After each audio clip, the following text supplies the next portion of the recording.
Om Sahana Vavatu Sahana Bunaktu Sahavirdam Karavo Hoy Tejasvi Navadita Mastu Mavidvi Shovahai Om Shanti Shanti Shanti. May that Brahman protect us, may Brahman sustain us, and may Brahman illumine our thinking consciousness. May we not find fault with each other, with the world, or with the teachings. And may what we study be a source of inspiration to us eternally. Om, peace, peace, peace. May peace be unto us. May peace be unto all. Om, Hari Om, Hari Om, Hari Om Tat Sat.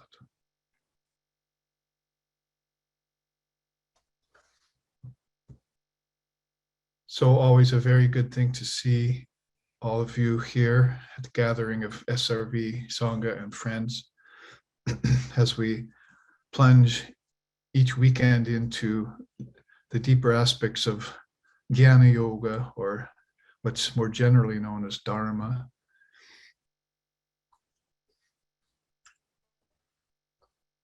It's what the great seers and saints and sages of India have been doing from time immemorial.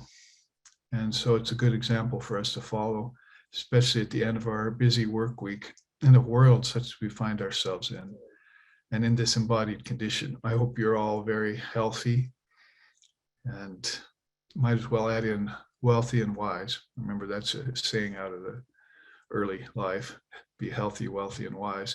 So if those things are all in order, then it's a for certain thing that we should be putting our minds on higher elements, as even the savants and the intellectuals do.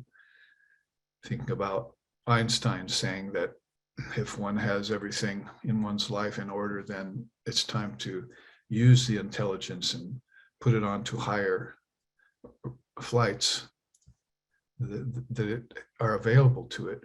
And maybe some of the intellectuals and scientists and so forth have not opened nadis, as we say, or channels into the higher mind, and found out that they could actually open it up and find that the kingdoms of heaven are there and dwell in them. Abiding, calm abiding. I was just creating a chart for the seminar that's coming up early April on that weekend, called the flame, fuel, and heat of the fire of yoga, because that expression of Swami Vivekananda, the fire of yoga, has always enticed me and it made me think deeper about it. So I was creating a chart on the calm abiding meditation of Lord Buddha, called Shine. And so that state of calm abiding is an undistracted mind that is free from gross thoughts. And gross thoughts can be very low, of course, which is probably not the problem that most seekers of Dharma have, at least to any great extent. But thoughts that are taken up continually with daily life can also be rather coarse and rough-edged, and they bring about certain effects and karmas to us that don't always happen in the moment, but pile up and have their effects later on in the week. So it's then a very good thing to be able to meet at the weekend and dissolve those. Be a very good practice to do every day, of course, is how do the yogis and yoginis, the deep thinkers, how do they deal with the mind and its tendency towards sankalpa, or mental projection. It's always engaging in dreams, dreamlike activity, and speculations of again a coarser kind. Need to give it wings and help it fly to the higher levels of intellect and beyond.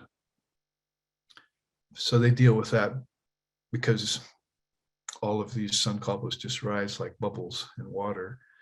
The the scriptures say. So they make sure they dissolve all of these thoughts into the mind each day, particularly at the end of the day.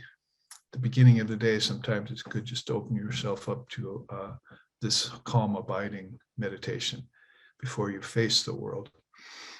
And then as the mind accumulates these experiences during the day and savors and enjoys them, as the case may be, until it learns to be more of a witness of them and let them just flow on like a mountain stream just flowing past, unconcerned. Then it needs to put a little direct attention on it at the end of each day and dissolve them like bubbles into water. Buddhist cha, yata jale, they say in the scriptures. So that's how more illumined souls deal with the problem of the mind and its constantly surfacing thoughts. In yoga, we know we turn those coarse thoughts into subtler thoughts. The klista, the pain-bearing thoughts, has to go, and aklista, the more neutral thoughts, have to come. So you can get rid of one by the other. That's from Krishna's story of extracting one thorn from your flesh with the use of another thorn. But both the thorns are of the same bush. Is the deeper teaching. So that same bush is the mind, and pleasure and pain are the two thorns. So one uses one against the other and tries to reach a more neutral state. And that ends up eventually in what they call calm abiding in Buddhism, or a higher type of samadhi in yoga, savitarka and savichara, when you can get beyond the external objects and get into nirvichara and nirvitarka, the subtler objects, because all gross objects come from the thoughts of your mind, virtually, but you'd have to make a study of that for a while to know that's the case, as you do in yoga. And then eventually you can get rid of those seed thoughts too with enough practice. So that's what we're doing in our everyday meditation. When I mean eyes open meditation, because Holy Mother was famous for saying that, don't just seek God, but see God. So even in the higher flights of mind, the tendency would be to try and seek God, and by the seeking sort of put it at arm's length or add more coverings over it. And there are already enough coverings over reality just via Maya, name and form and so forth. So the better thing would be then just to do your eyes open meditation. If you can do that day by day and even 24/7, then you have that tendency of yoga, insomnia of yoga begins to visit you. And at that point, then everything becomes very clear. And you can live the life of a bell, see, and hear that ring of truth every day, like they ring from the mountain monasteries every day. Huge bell with a log attached to a rope, and make sure that this sacred sound is prominent in one's life each day. Light and sound are the two great aspects of spiritual life. Jyoti and Shabda, they're called. And so in that way, we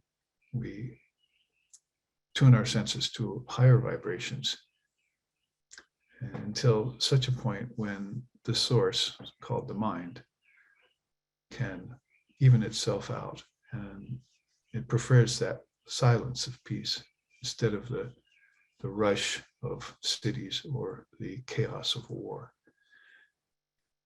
At that point, then you've got souls that are world weary. If the world wants to go that direction, then there's nothing one can do but teach the Dharma and invite people to share the nectar of immortality. Swami Vivekananda wrote a song like that, that ocean of nectar into which the avatars have poured their full life force, which is fortified by illumined souls, God in form. Sri Ramakrishna holds that nectar in his being in fullest measure. So we come across great souls like that who have this ocean of nectar in them in fullest measure, and feel ourselves to be very fortunate as a result of that. So early morning here in Hawaii, good to start out the morning with talks of Dharma, talks of God with bosom buddies, as they say in the poems. So all of you are those friends and companions in spiritual life. Maybe you'd like to share with everyone how life has gone for you this week and what the Dharma has done to help even it out. Make it course freely. May the senses be pure. May the life force flow unimpeded. May the mind expand in its capacity to know Brahman. Keep these things foremost in the mind, body, energy, and thought. And know that Brahman is none of them, but that all of these can be used to reach a higher state of awareness. Maybe somebody has some participation for the satsang this morning then.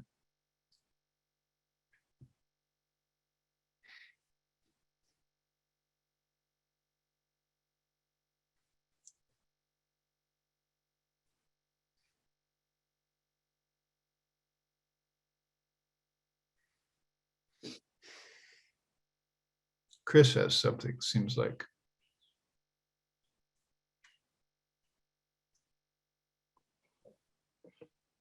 Namaste, Babaji. Namaste. I have a question about translation from Sanskrit to English on a chant. I can say it in Sanskrit, and then the two translations that I'm wondering which of which might be more accurate. But the chant is Yama Majanma Vinayate Yadiduka Marigai Asam Sides Sukarite Lavite Yame Bodin Sovidate Satatan Haranya Samba Sarva Mamagati Sapale Apaleva.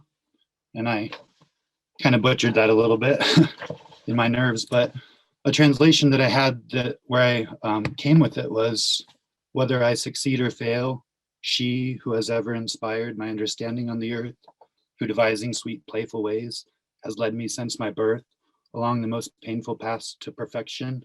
She, the mother, the all, is my refuge.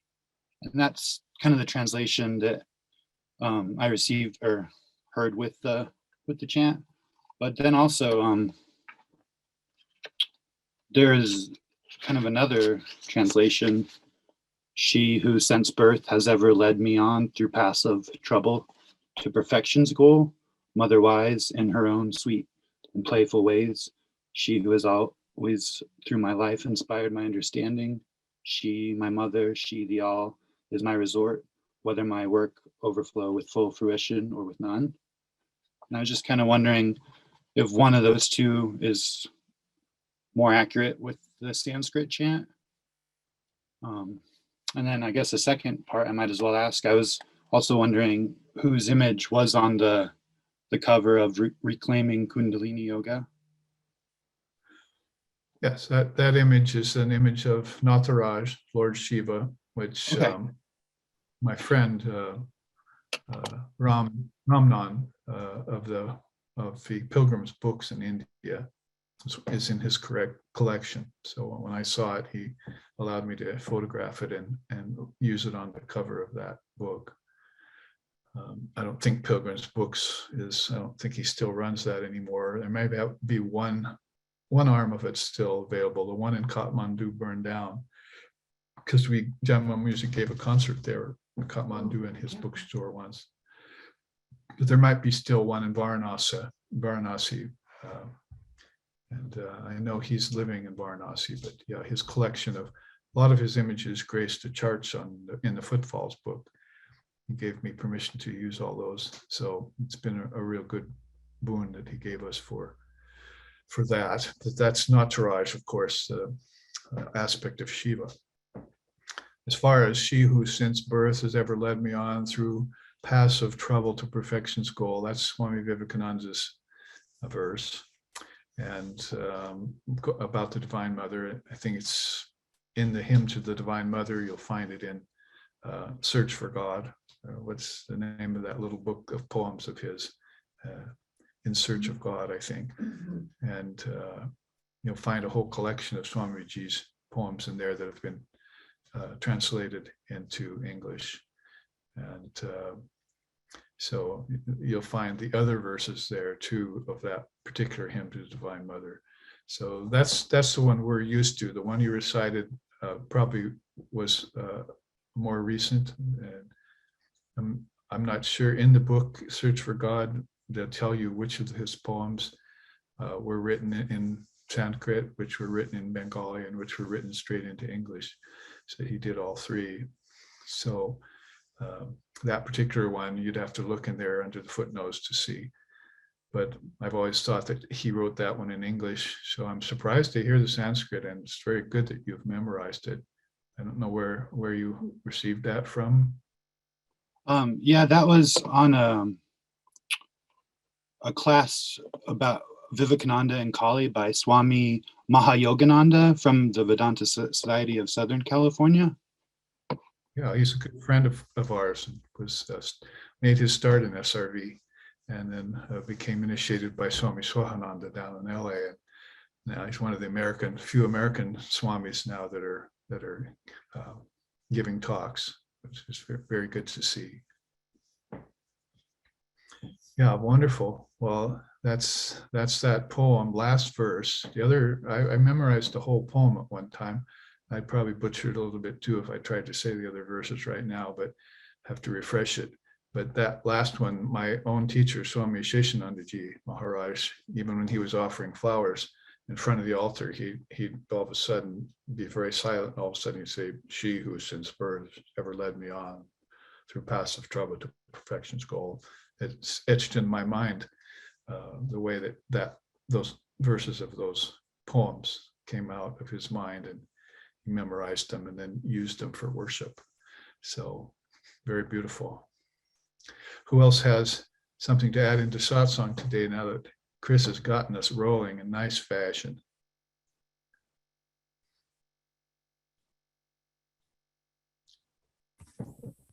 Yes, Imre. Namaste, Babaji. Namaste. It's really great that Chris started with Sanskrit, because during the week, in my daily practice in the classroom, the topic was attention and how we can learn and concentrate and so forth in a technical manner. And I was just wondering how we could understand the Sanskrit term dharana, because if we get into it in the English classroom, it was like we can understand concentration with the idea of the prefix kan, with, and center, or attention, which means to attend. So something is that is we go, or definitely our consciousness or awareness has a direction. And then we had some time to really observe how we just simply are, in a way that there is this evenness of awareness that is very important to start learning at all. And it just came to my mind to better understand dharana. And then, of course, there is pratyahara. So if you could shed light upon these terms before someone enters to jhana, and not to mention samadhi. Yes, the famous fifth and sixth limbs of Patanjali's yoga, before you get to 7 and 8, which is meditation and samadhi proper. Probably the main teaching today that's prevalent among those who are concerned about the misuse of yoga or the dumbing down of yoga, then would be that just as one can get caught in the lower limbs of asanas and breathing exercise and stay there, there's also a risk in the upper limbs of jumping to meditation and attempting to get into samadhi before one has mastered pratyahara, which is the removal of the mind from the objects, and da, ra, na, da, that which you observe, which is not na, actual, or which comes from the light, to how to concentrate on things which are other than objects. So you've just mastered that in pratyahara, and then you enter into dharana and you're able to concentrate. Really, the game of Maya is fast receding there, as far as it's diluting power, or it's covering power for the individual when they've been able to reach concentration, that sixth limb. So that's what people are actually trying for, and sometimes what they think is meditation when they get into concentration. But Patanjali makes a distinction between those two, that once you can concentrate, then meditation is possible, but actual meditation is not an act like concentration is at first. And he makes that clear by aligning the upper limbs with those different kinds of samadhis. He's one of the few beings that did that in such a extensive manner, all of the lower samadhis, that really 6 of them, there are 4 of them, but 2 of them are double faceted. So to have those aligned with the limbs of yoga makes it clear that concentration has to proceed by taking objects and seeing into their nature, observing them, which we know will, in one way, will end us, will lead us to emptiness, the emptiness of an object or its dreamlike structure. It's that it gets projected from the mind and all the way down to its stream of atomic particles, what to speak of atmic particles that formed it, particles of jnana or wisdom, started way back in the cosmic mind. But you're looking at the effects of that beginning. And so you want to look back toward the origins. So you would take the object and study it with more than just an electron microscope, by the way, because you're still restricted to the physical level of things when you do that. But then you'll have to divorce yourself or reach a jumping off space in your mind when it can let go of attachments and even observances of objects. Attachments are problematic, but observances are a subtler problem. That is that you still think the object has an existence, because even when you take the physical object away from yourself, then the thought object still plagues you. So they lead you deeper towards disbanding all of the elements, vibrations, and so forth that the thought object consists of as well. So you can disperse that in your mind and get to that clear sky of mind, or the open space beyond all religion. And then that's called open sky in some Buddhist schools, where all the clouds have gone away, the clouds being the objects.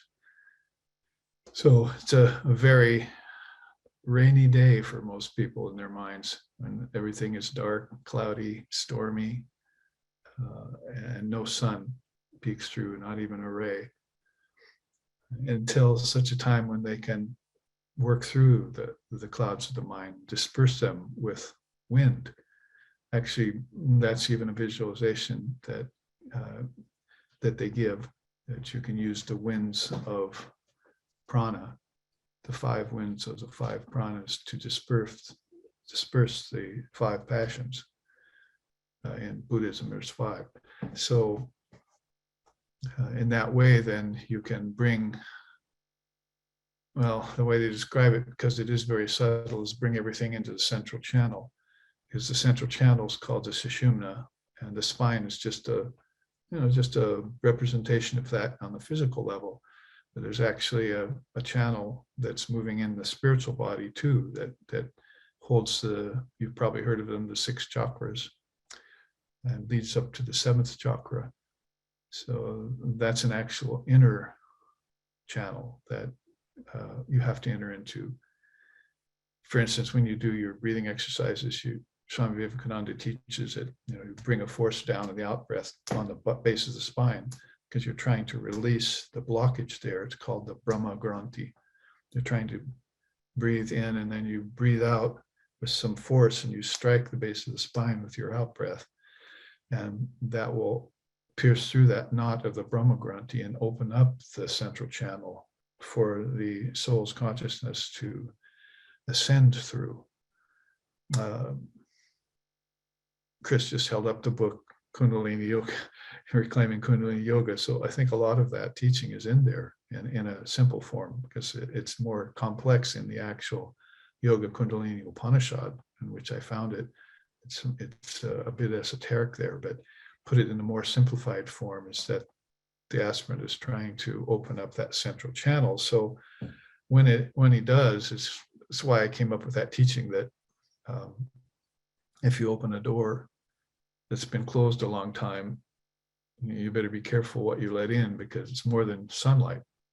More than just sunlight gets in.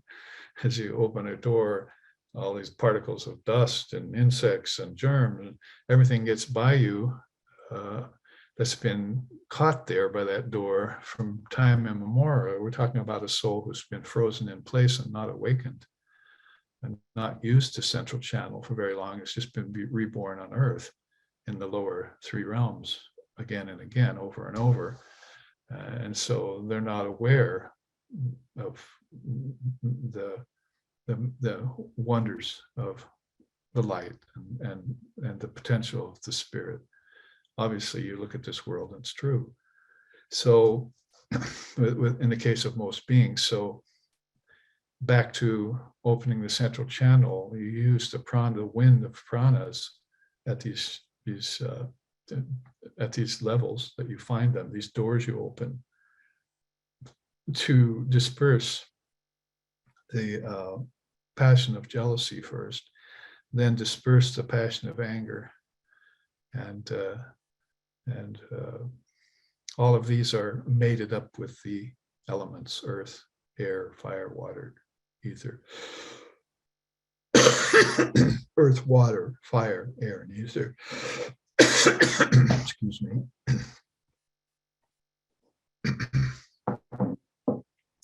So this is an actual visualization meditation that you do that leads you to this calm, abiding place where the mind is then beyond considering objects, not only out here, but in there. One of the more important things that is realized in that is that objects come from the mind. Nobody's put that together yet either in the Western world in modern times.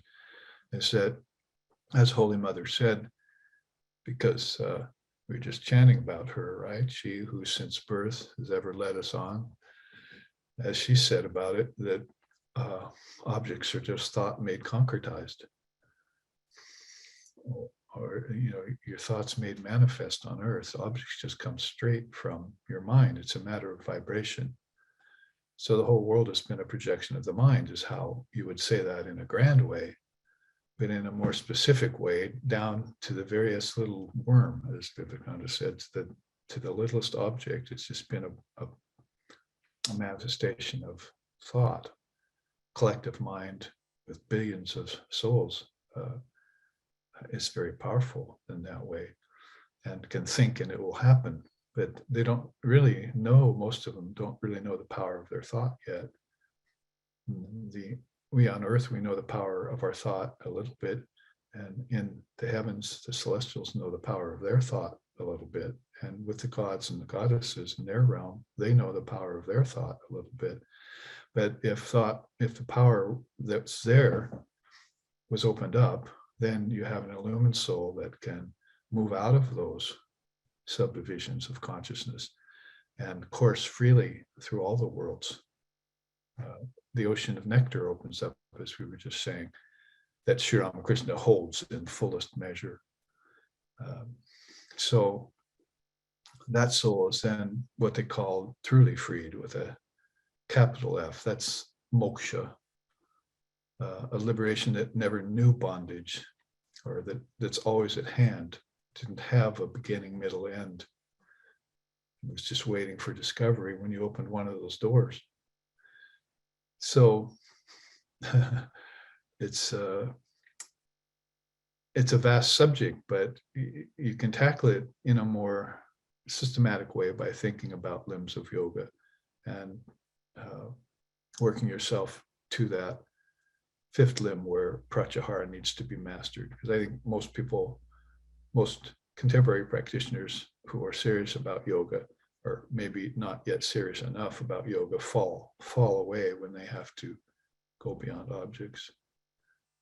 Going beyond physical objects is a matter, again, sometimes of attachment because of desire and pleasure. But if you can get beyond that, then you have to go beyond the thoughts of your objects. What's that a matter of? That they're not real. So you're going to have to jump from my attachments and my desires to the fact that this is an illusion. That's a big jump to make for most people. They're going to have to let go their hold. Let go thy hold, sannyas and bold. Say Om Tat Sat Om, Vivekananda says. So that's pratyahara in its two phases, really. First, and it mates up with those two, actually four types of seeded samadhis called savitarka, nirvitarka, savichara, and nirvitarka, and nirvichara. In that you have to first release yourself from the physical object. When you can do that, then you've probably gotten over most of your desires for the world, for the external world. But there's still a desire for heaven seeking. And you can get lost in your thoughts of objects now, you see.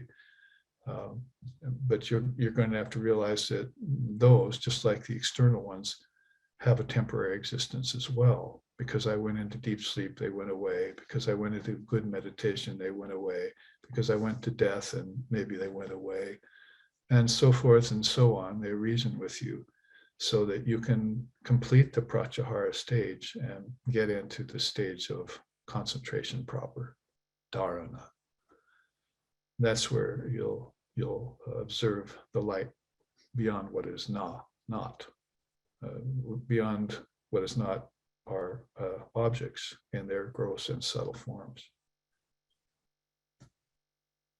So you can see why it's rather a silkworm problem. You see, human soul binds itself into with many coverings like this, like the silkworm, and it's going to have to break free from that chrysalis one day and attain higher samadhi. And so it's going to have to concentrate very hard to strike off its fetters, to unwind its bonds, bonds that it made. In the meantime, it's blaming everyone from devils to ancestors to gods for its predicament, but really it wrapped itself up itself, and now it has to begin the unwrapping process. And when it does, that's called involution, and the result of that will be freedom.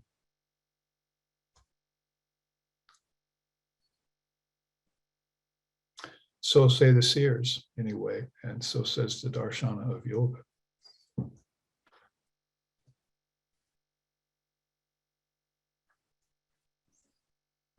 Thank you, Babaji.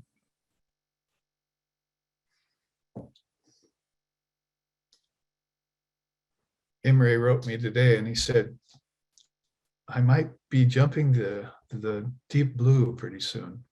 Means he might come over and see me. He says, we have to meet one another. So I hope he's coming to the May retreat.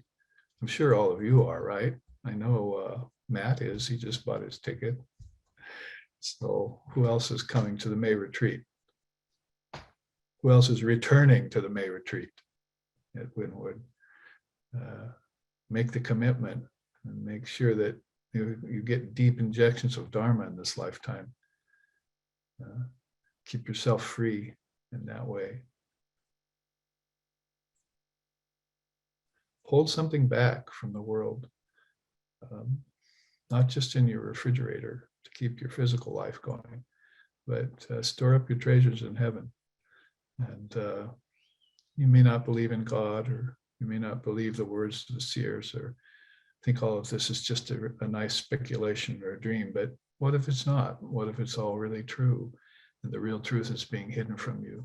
So you should be wise and not put all your eggs in one basket, but hold something back in spiritual life for yourself so that you have a place to go when these doors open and you have some sort of idea how to proceed. A guru would be great, but even short of that, a path that you've studied is going to be very helpful. Tibetan Buddhists say to us. Yes, Matt. Namaste, Babaji. I was sort of mulling over the yugas lately, and as I was thinking and pondering them, was just kind of using this to do something in my own world with time, and connecting that to the nature of the mind, and using this Hindu conception of time, which is relatively new to me, in trying to play with this idea of time. And I remembered that you had spoken about the yugas as the layer cake, as being like a layer cake. And it occurred to me that perhaps they could be associated with the three states of consciousness, to include Turiya. And I was wondering if there was any overlap there, whether, I mean, not literally, but metaphorically speaking, or if the yugas if time here is now just another expression of consciousness. We have these three states of consciousness plus Turiya, and now we have these four yugas that, is just another way that the mind is processing through, and in an infinite way, or expressing its consciousness. And certainly how Turiya is the one element it's not one of the, I guess it can be a state, but it's not really a state, because it's that which is common to all three states of consciousness. And does that have a correlate in the yuga? Maybe not, or maybe they're not even related. So that's been on my mind. Right. Well, I see no harm at all, and maybe all good in thinking that way with time, because time and these moments that go flowing by that need to be observed at some point instead of just let loose, and space that we wrap ourselves in. Consciousness, as Lord Vashisha says, takes on forms just to wrap itself in matter, and as it does that, it limits itself. So those are some of those strands that we have wound around us, coming out of our minds into manifestation, with so many other beings that are back, like the ancestors and so forth, adding in their own level of sankalpa, which is connected with root ignorance and suggestive of eternal freedom at the same time. when it's only when a person feels bound that they maybe want to begin to think about the bliss of freedom again. Maybe they remember it at some point. Maybe that's what samadhi is when it begins. It's a kind of remembrance of that freedom that is in the soul. So in that regard, then, if you look at it in phases of time, which are hundreds and thousands of years long, 480,000 years long for one yuga, times 2, times 4, times 8, you see that these just become very long periods of time when you look at it in the way that the Indian seers have seen it. Seers like Lord Buddha, who got out of the river of time and observed it, or like the ancient rishis that called Lord Brahma's day 100,000 years, and his night also 100,000 years. They're thinking in terms of an ever expanding time that is really pretty much almost escapes the mind's ability to conceive of it. If you want to put it down into states of consciousness, then like you're talking about, and you make these correlations, then it would be very easy to see how the Satya Yuga is such a Sattva Yuga. The Satya Yuga is Sattva Yuga, and then the Dwapara Yuga, the Treta Yuga, and then the Dwapara Yuga are adding in healthy amounts of rajas, restlessness, activity, and the truth begins to, the truth being motionless and spaceless and timeless and so forth, begins to get covered when these yugas, these ages begin to proceed, all the way down to this Kali Yuga we find ourselves in, which is very long and dark, and in which nobody remembers the light of the spirit or has experience of it very often. And it's difficult to penetrate through that darkness, which makes the souls like SR and B we worship very great indeed to have penetrated through that for us. But then you can see how that can be easily connected to tamas, the darkness. So the gunas and the ages can put together very, very easily, as can, I think, waking, dreaming, deep sleep, and turiya. So what you're talking about is more an Advaita Vedanta teaching, is the way they look at it. Thanks to Gaudapada, we still have that bit of wisdom that we can meditate upon, that makes things, yes, maybe more subtle, but definitely makes them less complicated, because you can look at the waking state as being very quite veiled and stuck in time, and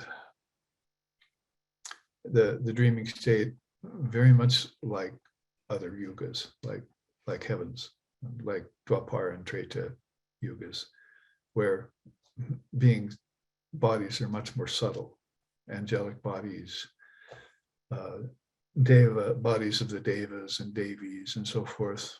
A very beautiful dream of heaven, many faceted and multi-layered in consciousness.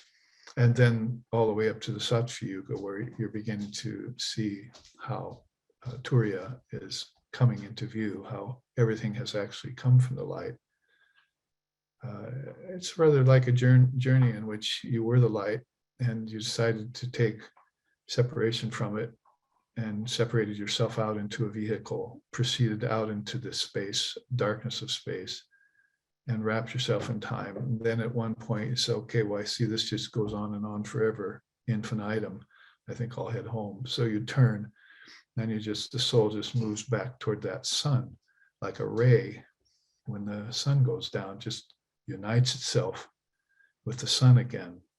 A teaching of Pipalada, one of the rishis. So just return to that light again. It's a matter of natural course. So the yugas, the gunas, and the states of consciousness like that 3 or 4, depending on how extensive you get about them, in which philosophy of India you're talking about, are all interconnected like that. You can easily make the connections, and then you can get a worldview that's more of like a universal view. I mean, worldview, universal view, those words are really limited. Cosmic view, maybe a little bit more splendid, but you have to have some other word there that somehow explains, immortality is not that good. Roman and Greek immortality comes forward, and there's you were once a mortal and then you get immortal. So that's not going to work for Vedanta, because you never were immortal. You were always immortal. So those sets of words don't work very well. I remember Lex Hickson, our founder, even cautioned me about using the word immortal. He said, that's not a good word.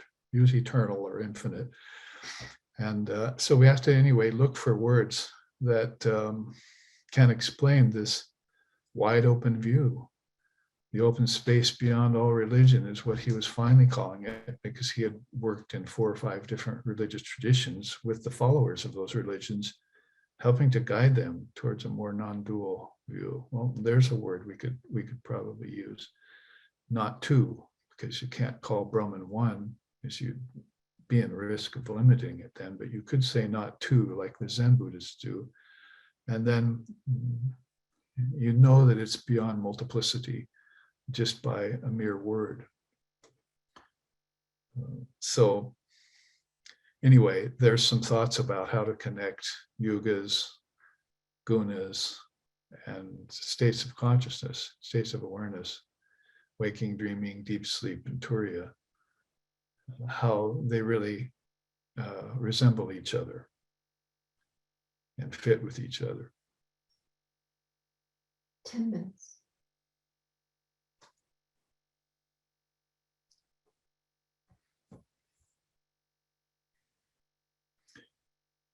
And just considering those and thinking about them uses your time wisely, doesn't it?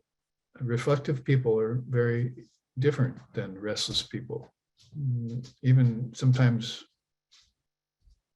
reflective people get caught in restless cycles. So all of a sudden they'll say, oh, this is ridiculous, I'm stopping, you see. So they have the willpower just to go sit somewhere and think in their minds about deeper things, or more pleasant things, at least.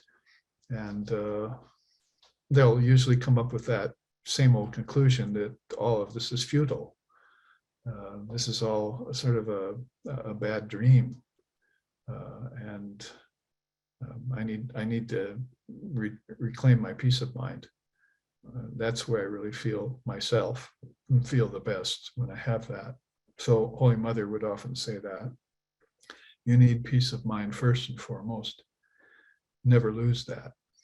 So that means if you compared your peace of mind, if you wanted to trade it for something, then is it worth less than your job? Or is peace of mind worth less than your family even? Or is peace of mind worth less than lots of money? And you'd think about it and reflect about it, and you'd say that money, family, and those things, what Tantra calls the Ashana-trayam of Maya, are not worth having if you didn't have peace of mind. And they're not enjoyable. So your real enjoyment, what Vivekananda called exquisite enjoyment that nobody knows much about, is really gained if you have peace of mind first and then take these things on. The rub with that, and it's a positive rub, is that they'll become insipid to you after a while, because peace of mind is a doorway into much deeper experiences for the soul. That is the experiences of itself. So you have to keep it peace of mind first, because it will open up to samadhi and turiya, as you were just talking about, and so forth. Those experiences are available to you through peace of mind, just like enjoyment of money and pleasure and relationships were available to you through peace of mind outwardly in the other direction. So you're standing at a pivotal point, which is indispensable, aren't you? Peace of mind will fulfill you in the world.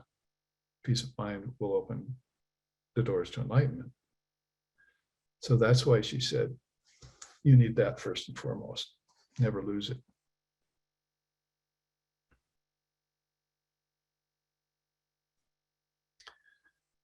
She who since birth has ever led us on through passive trouble to perfection's goal.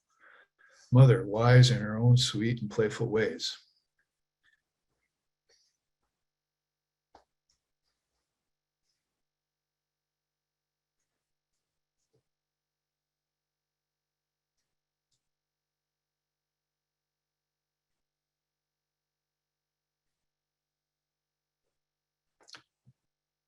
So we have about 5-6 minutes left. That's time for a short question or insight or observance or experience.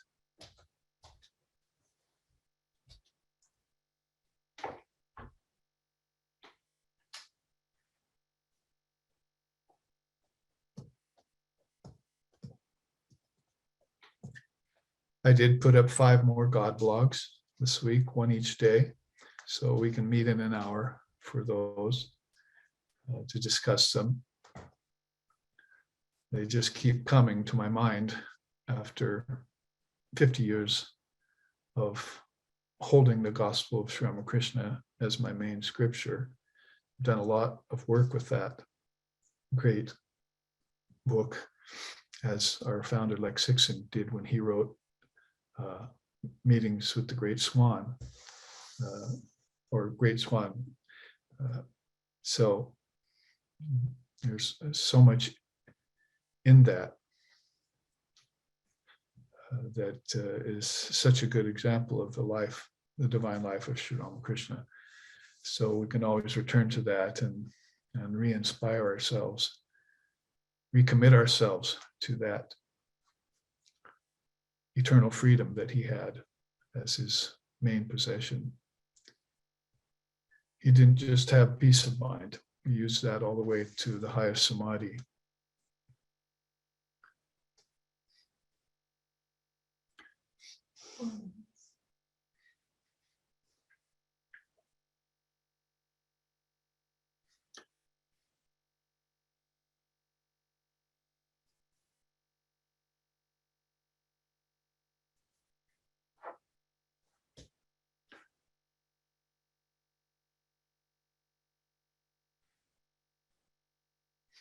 So then, may good betide all.